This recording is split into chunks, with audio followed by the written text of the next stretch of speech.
Yo, yo, yo. DonknDave here on day number 60 of the Take It Easy tour. Take it easy. And we stayed at the skankiest fucking motel that I've ever been in my life. There were a couple of whores right there. No doubt about that. And we stayed at the Winton Hotel in some place in New York State.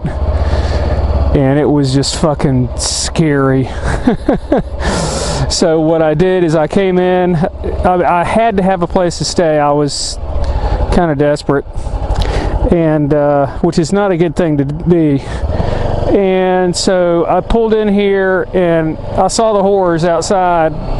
And I went into the place to the manager, and he was must have been Korean or something like that. He barely spoke any English. And I said, "Is this a hotel or a motel?" And he could barely understand me. And I said, "Is this a pay by the hour?"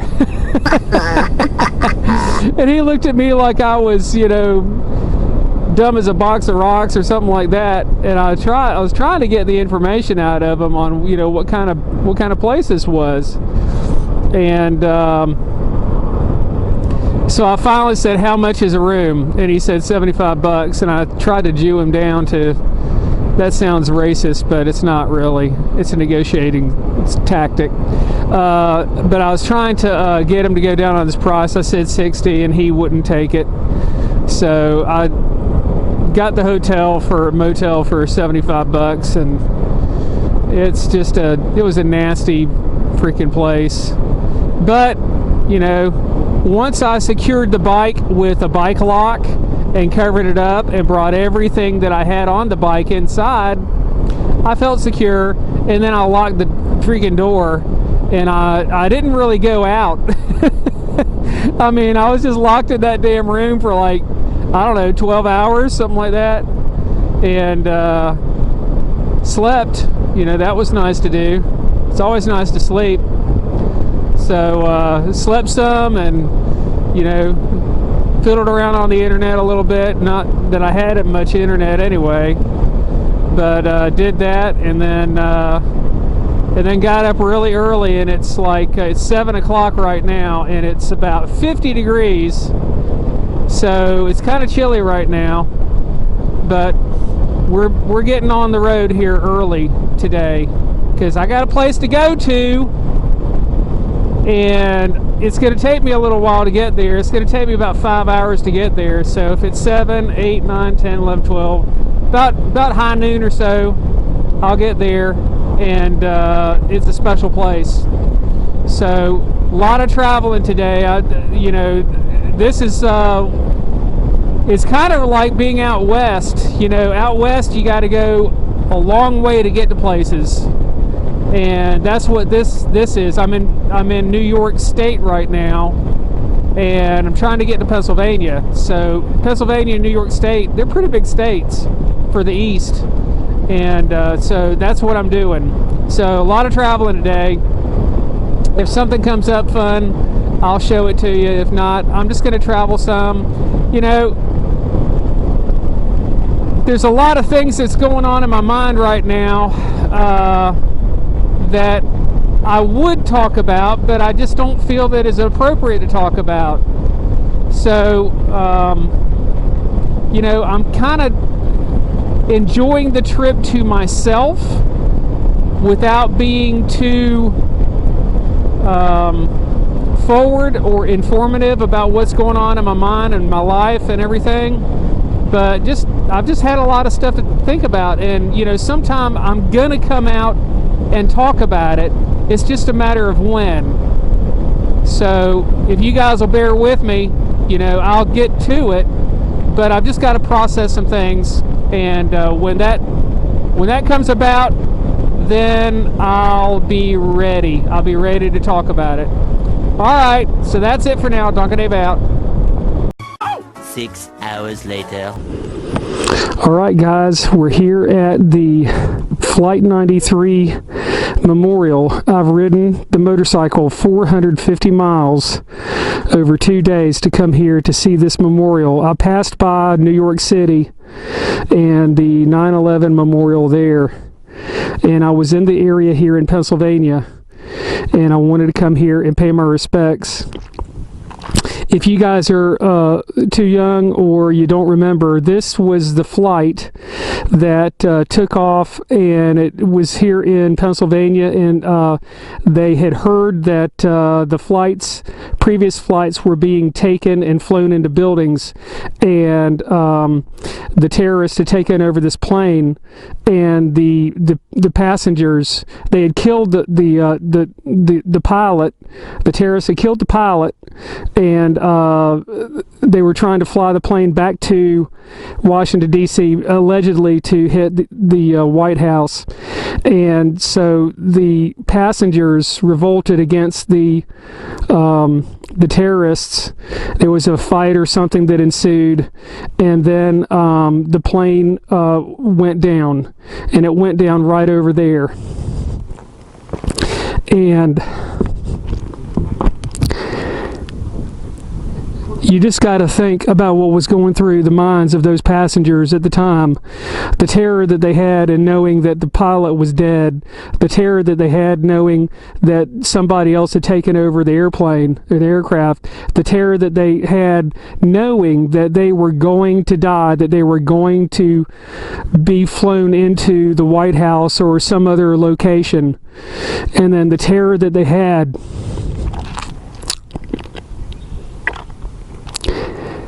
as the plane was going down.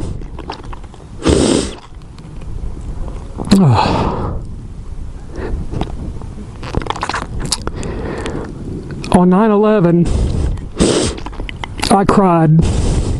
I wept for the people and the families, and I wept for rage. And now I weep for those people again.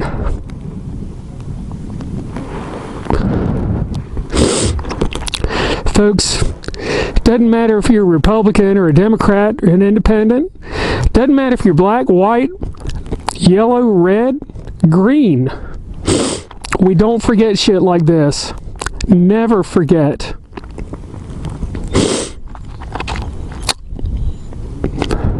That's it. Okay, folks, we're here at the Flight 93 Memorial, and here's a timeline as far as what went on with the events in 9/11, from the people taking off in the airplanes, and then what went on here locally. And then you've got quotes from people that were in the local area. And then here's another something right here. This is more of the information about the second plane, the first plane, the second plane going into the World Trade Center. And then you come around here, and then the FAA grounded all the flights, and everybody's landing, and all the flights had landed except for this last one, and Flight 93, because they were in Cleveland, Ohio, and they were trying to come around back to Washington, D.C. And then here, we come around here, and here is the events that took place in the plane as it was traveling. So they took off from New Jersey, and they were going to go to California, but they came around at Cleveland, and they crashed here at Shanksville. And it highlights what went on inside the cabin and inside the plane with the passengers revolting against the terrorists. And then right here, there were 3 recorded messages from people on the airplane to their loved ones, and they recorded these things on like answering machines back at their homes, and I was able to listen to all 3 of them. They were just heartbreaking. And and then here we go, and then here's the FBI investigation, and then here's more stuff about what went on as far as the crash here locally and everything, and they're talking about the aircraft being down. And then there's a picture of the aircraft after the smoke after it had crashed, and then what went on afterwards in the corner, and they identified all of the people by DNA evidence and all that stuff. And then here is the wall right here of the people that were on the aircraft at the time. And I don't know which ones of these guys revolted against the terrorists, but God bless them. Just God bless them. And then here is the memorial when it opened up and everything. So that's it. You know, this is Flight 93 Memorial. DonknDave out. Alright guys, this here is the memorial and crash site, and it's about a mile as the crow flies from the visitor center. And the crash site is right over here, and apparently there is about a 40 acre debris field out there, and it's all been found out now and everything, but everything's been discovered that needs or can be discovered. So it's just a memorial site now. But you know, I get emotional about shit like this because it affected me, it affected my family, it affected the country, you know, and people have just kind of, it seems like people have turned a blind eye to it, or they've just become immune to it, and that shouldn't be. I mean, think about how your life has been affected or changed as a result of 9/11. Everything has been changed. You know, your security on your computer has changed. The security in your airport's been changed. The security in your city has been changed. You are probably filmed, watched, videoed 100-fold times more than you were prior to 9/11. Think about it. When you get up and you leave your house and you go to work or you go wherever, how many cameras are filming you or videoing you? How many police know exactly where you are and who you are? You know, that's the kind of stuff that's going on. All your telephone calls, not the recordings, but who you call, are being recorded. So whoever you talk to, they know who you're talking to. And you know, that's all a direct result from what happened on 9/11. And people just don't get that. And I'm not going to apologize for being emotional on this, because it affected our country so deeply. It changed our country. There were 3 or 4 events that changed our country totally. The Revolution, obviously, the Civil War, the assassination of JFK, Martin Luther King, and 9/11. Those are the biggest events that have affected our country. And, you know, I got no apologies for being emotional on this shit, because it's that big. So this was, I'm not going to say this was a bucket list item to do, but it's something that was important to do. And if you notice, there's no donk here, there's no nothing. It's too solemn a place. People died here, you know. So no donk, no need for that. So that's going to do it for the day.